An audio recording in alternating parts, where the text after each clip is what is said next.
It seems to me that the older we get, the less we talk about New Year's resolutions. They come up in conversation, but usually when they do, it's sort of a passing joke like, oh, I took their last bit of cake, there go the New Year's resolutions. Let me be clear, this applies to absolutely loads of things, but when you've been suffering with chronic poor sleep, you've been dealing with these issues for a long time, and as each year goes by, the idea of getting a peaceful night's sleep just sort of seems like that Christmas present you should stop asking for, because look, it's 2022 now, and you're a grown-ass adult, and what's changed? But from where I am, there seem to be two main issues that prevent people from hitting refresh and from clearly restating their New Year's resolutions. The first is social embarrassment. So social embarrassment is this idea that in the world we live in, failure is just not really acceptable. We don't embrace it, we don't accept it. Just look at our school systems and our workplaces. They are set up to have a standard of success, and if you don't meet that standard, then that is failure. Because the subtext to our culture when we try something and it doesn't work out is, look, you tried something new, I get it, it didn't work out, that's okay, but for goodness sake, don't try again, don't embarrass yourself. And there again you could say, well look, not everything at school is examined, and at work, not everything is sort of project and KPI driven. KPIs are key performance indicators. You know, it's something that has to fit a specific target. You know, we don't always live in this world where there are constant goals, and that's sort of true. But even when there's not a clear outcome or goal, there is usually some sense of what a good outcome would look like. And ultimately, if that end result that we've had in mind, that idea of what success should look like, doesn't happen,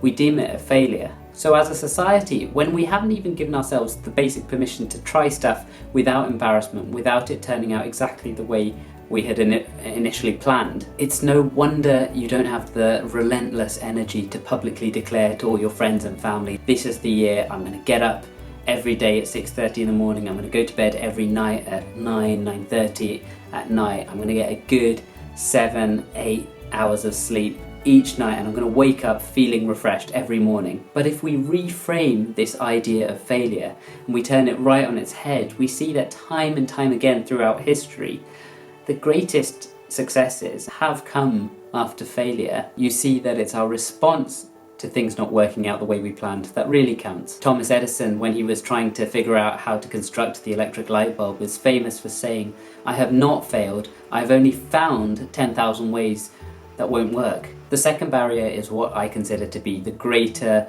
the longer term, and the most destructive barrier to making New Year's resolutions, and that is waning self-belief.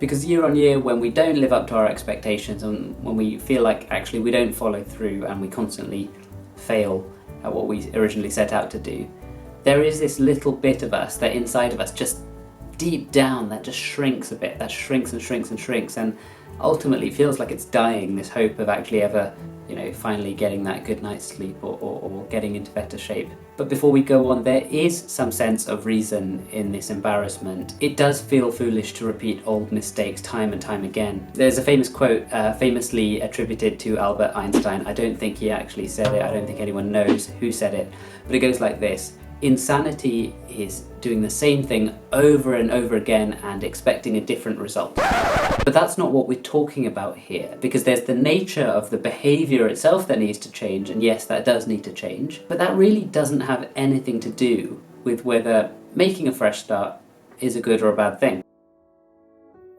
So there's this fantastic book called How to Change by Katie Milkman. I highly recommend it. Right at the beginning of this book, she does this awesome chapter intro on fresh starts. One of the things she says is that people really respond well when there is a blank slate. So what that means is nothing having come before, no experience of whatever it is you're trying to change having ever happened before. She goes on to say that, unfortunately, in life, most things really aren't a true blank slate. We often have previous experiences or instances where we've tried to change the behaviour that we're trying to change. So in the instance of poor sleep, if you've been struggling with it for a while, you've probably tried a few things. You've probably tried to change your bedtime routine, you've probably tried to get up at a different time, and we're not really starting from a true blank slate in these sorts of situations. But she goes on to say that even though most of the changes we try to make in life don't come from a true blank slate, we can harness this same feeling and try and generate our own blank slates. We actually sort of know this instinctively.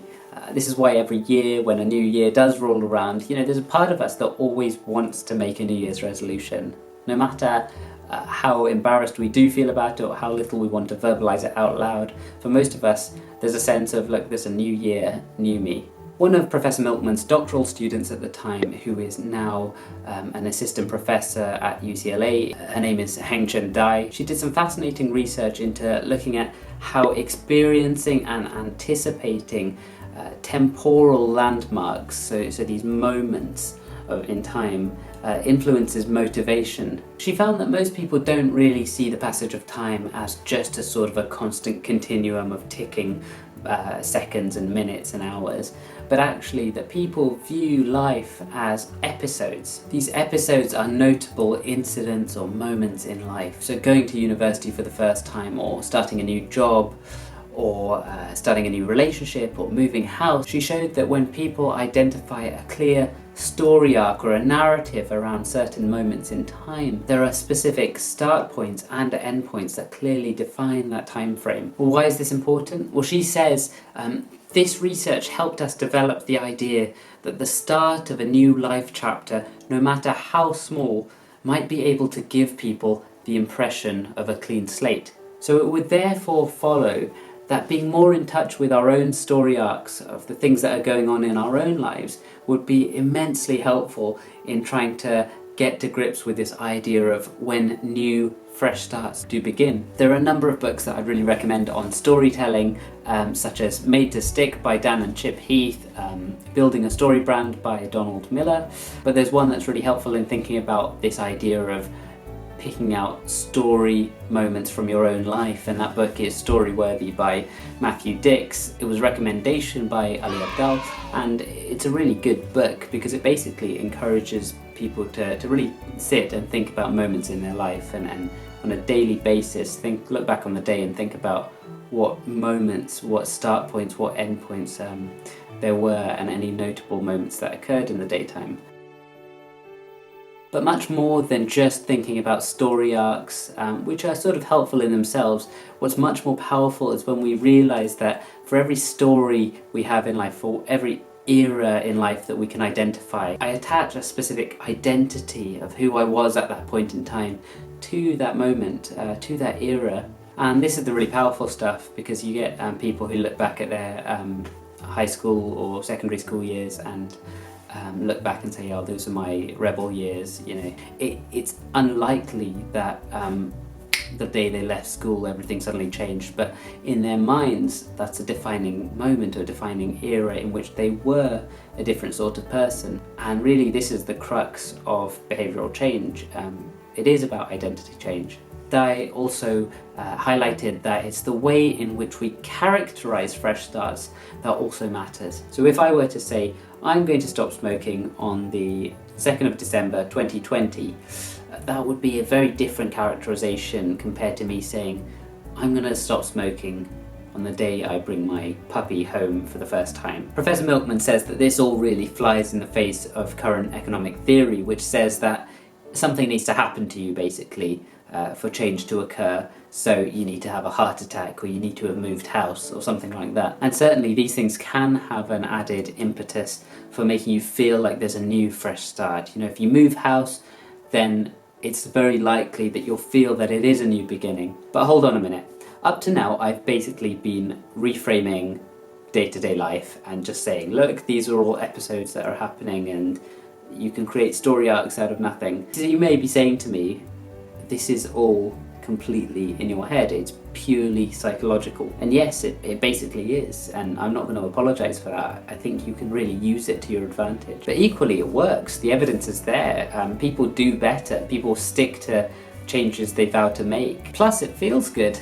There's a little moment of joy for a lot of people when a new year rolls around and you say, look, new year, new me. And if you think about it, there's almost no difference, but there's a whole world of difference between someone who gets up on a Monday morning and is dreading the week versus someone who gets up and says, new week, new me. But it brings us all the way back to one of the biggest and one of the first criticisms that people often come up with when talking about New Year's resolutions, which is 80% of all New Year's resolutions fail. So why bother?